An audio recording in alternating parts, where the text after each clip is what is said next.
Welcome to Chaos Cortec. Hey guys, welcome back. So first things first, I owe you guys an apology, and that is for taking so long to get around to Wally. And there's a couple of reasons for this.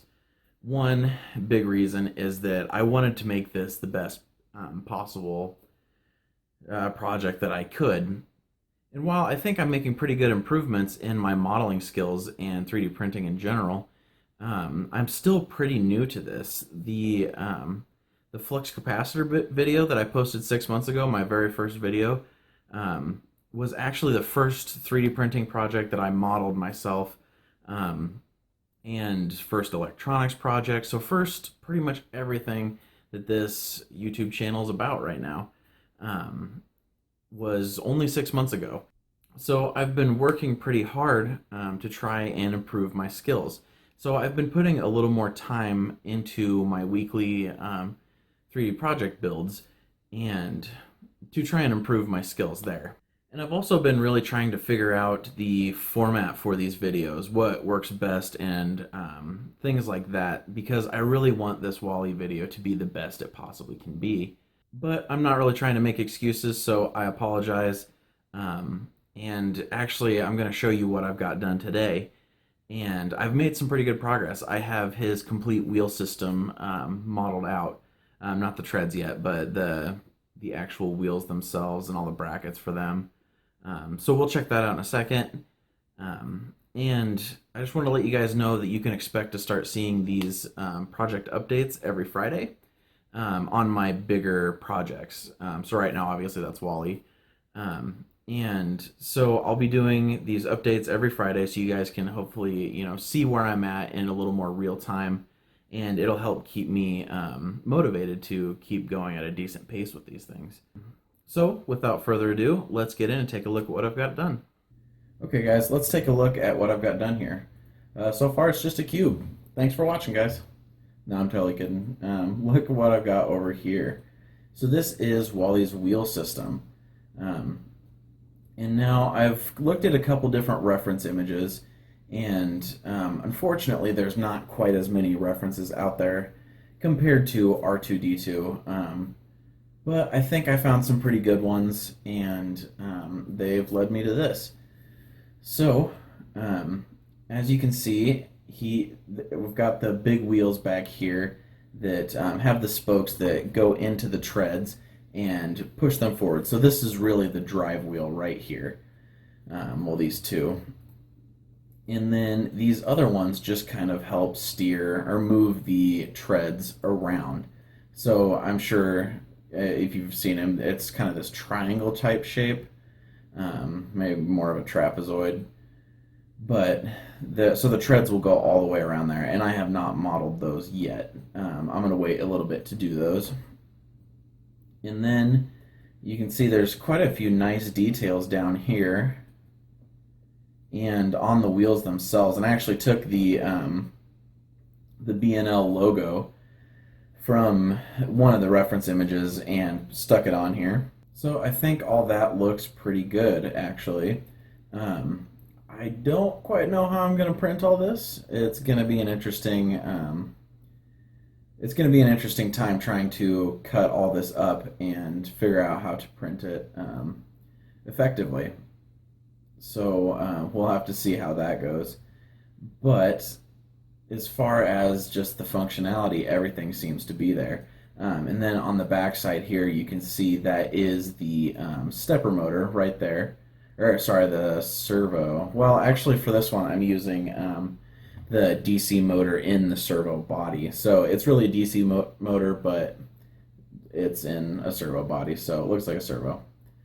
But it'll allow for forwards and backwards continuous rotation. So that's what I'm hoping for there. And then I've got this gear here, which will attach to, or which will move this gear, which is attached to these rear wheels. So that is hopefully what I'm going to use to drive him. And then these spokes go into the treads. So only time will tell how well that'll work, but that's what I'm going with right now. So my next steps are to one, get the head in place and stuff like that, because there's some more mechanics up there that I'd like to work out. And then once I have the body kind of modeled, I need to work out an attachment to sort of hide this motor and make a solid enough attachment to the body that it'll be sturdy, because Wally's connection down on his feet or his wheels connecting to the body, it's actually a pretty small little piece there. So I need to make sure that I can make that sturdy enough that it'll support all the weight. Granted, there won't be a lot of weight here, but I still would hate to have it break if he dropped a little ways, you know. I'd like to be as sturdy as possible on that. But, and then this cube is there for a reason. That is just the basic size of his body, and I'll probably eventually use this to cut out his real body, and then start going from there. So, as you can see, I don't know if you can see that very well, it's 150 millimeters long and 160 wide. So, you know, you can kind of get a picture for how big he's going to be from that. So, you know, pretty small, something kind of like this, you know, with his tire treads coming out maybe here. I wanted him to be sort of in the realm that R2 was. So it'll still be pretty small, just because I kind of like them like that. I don't know if you share the same view as that. I think it would be kind of cool to make a full-sized Wally, but yeah, it would take a lot heftier motors and power supplies, and I don't know if I'm up to that yet, but eventually it'd be really cool to make something big like that. That's a 3D printing project. So let me know if you'd like to see something like that, because I'd totally be down for doing that a little bit later along the line. But for now, something pretty tiny that can sit right next to R2 is going to be really good. And this one's going to move, I promise, guys. I don't care how many iterations it takes me, this one will move. It'll be a fully functional robot. So those are my goals, and this is what I've got so far. So definitely let me know what you guys think about this. I'd love to hear all your feedback. Well, there you guys have it. Wally's wheel system is pretty much done. I still have to create the treads, but I'm going to do that just a little bit later once I'm a little farther along in the process. So for next week's video, I think I'm going to start working on the neck and the head, and some of the mechanics there that I want, moving parts and whatnot.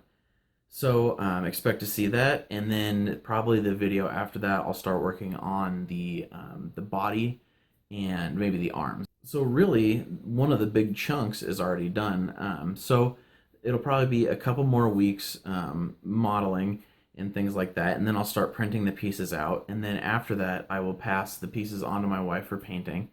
And at that point, I'll probably move to BB-8 and do a weekly update for him.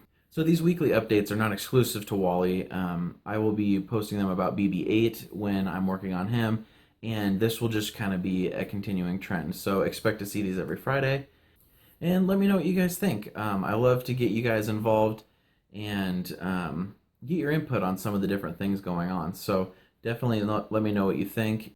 And then I think I will just leave it at that. So thanks for joining me, guys. I'll see you next time. Hey guys, hope you enjoyed the video. If you did, make sure you like, subscribe, and share this video. It helps me out a lot. You can also follow me on Twitter. I'm at ChaosCoreTech. And once you've done all that, check out some of these other videos I've made. Thanks for watching, guys.